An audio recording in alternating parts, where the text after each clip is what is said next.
నమస్తే జగనన్న. నమస్తే తల్లి. నా పేరు హైమావతి అన్న. నేను విశాఖపట్నం చంద్రంపాలెం 7వ వార్డు నుంచి చెప్తున్నానన్న. నేను 12 సంవత్సరాలుగా కూడా విశాఖపట్నంలో అద్దెంట్లోనే ఉంటున్నానన్న. ఏ రకమైన సహాయం కూడా ముందు ప్రభుత్వాల నుంచి నాకు అందింది లేదు. అదేవిధంగా అద్దెలలో చాలా ఇబ్బంది పడుతూ వచ్చానన్న.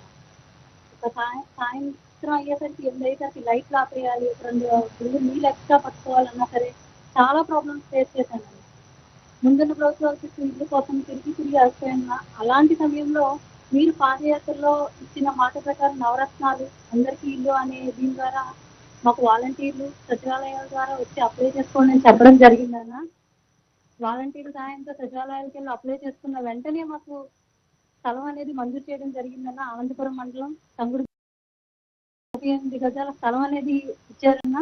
స్థలంతో పాటు వెంటనే కొద్ది రోజుల్లోనే మాకు పట్టా కూడా చేయించడం జరిగిందన్న. నిజంగా నమ్మలేకపోయాం. ఏ ప్రభుత్వం కూడా ఇంత తొందరగా ఇంత వేగంగా చేయడం అనేది మాత్రం జరగని పని. ఒకసారి మన ప్రభుత్వంలో మాత్రం మీ హయాంలోనే జరుగుతుందన్న.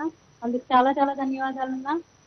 అంతేవిధంగా ఈ విశాఖపట్నంలో ఒక అడుగు భూమి కూడా లేని నాకు ఈ రోజు ఒక లక్షాధికారిగా ఒక 12 నుంచి 15 లక్షలు ఉన్నటువంటి స్థలంతో పాటు ఇంటిని కూడా అందించి దాన్ని ఈ రోజు ఈ విశాఖపట్నంలో పర్వాలేదు అన్న స్థితిలో నిలబెట్టారన్నా. ఒక ఆడపిల్లకి ఏం చేయగలరో అన్నగా అంతకన్నా ఎక్కువే చేశారన్నా మీరు.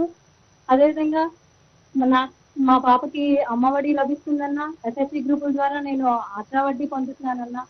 ఇలాంటి ఎన్నో కార్యక్రమాలు మీ ద్వారా పొందుతున్నానన్నా. మేము అక్కడికి వెళ్ళి చూసినప్పుడు ఆ స్థలాలు చూస్తే అంతా కూడా బీడు భూములు, బంజరు భూములు ఉన్నాయన్నా. మేము ఇక్కడ ఉండగలమా, ఇలాంటి ప్రదేశాల్లో ఇల్లు కట్టుకొని మేము ఏమైనా అసలు నివాసం ఉండగలం అనే ఒక రకమైన సందిగ్ధంలో ఉన్న సమయంలో మాకు చాలా భయం వేసింది, అసలు ఉంటామా ఇక్కడ అని చెప్పి. కానీ అందుకు కూడా మేము కట్టుకోలేమన్న పరిస్థితిలో కూడా మీరే సహకారం అందించారు. 1,80,000 మీరే అందించారు. ఎస్ఎస్సి గ్రూపుల ద్వారా 35,000 అందించి ఇప్పుడు వాటికి తిరిగి మాకు వడ్డీలు అందిస్తున్నారన్న. ఈ విధంగా ఏ ప్రభుత్వం చేయదన్నా ఒక్క మీ హయాంలో మాత్రమే జరుగుతుంది. అందుకని చెప్పి మళ్ళీ మీరు మాకు కావాలన్నా. ఇంకా అక్కడికి వెళ్ళి చూస్తే ఇప్పుడు స్లాబ్ వరకు ఇల్లు అయిపోయింది.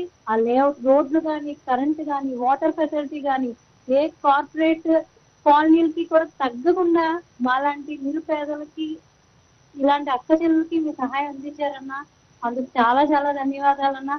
కరోనా టైంలో కూడా మన ప్రభుత్వం చేసినట్టుగా ఏ ప్రభుత్వం కూడా చేయలేదన్నా, చెయ్యలేదు, చెయ్యబోదు అన్నా. మీరే కావాలన్నా మాకు. మళ్ళీ మళ్ళీ మీరు రావాలి. ఇలాంటి ఎన్నో పథకాలు, చేయూతులు మాలాంటి అక్క చెల్లెలకు అందించాలన్నా.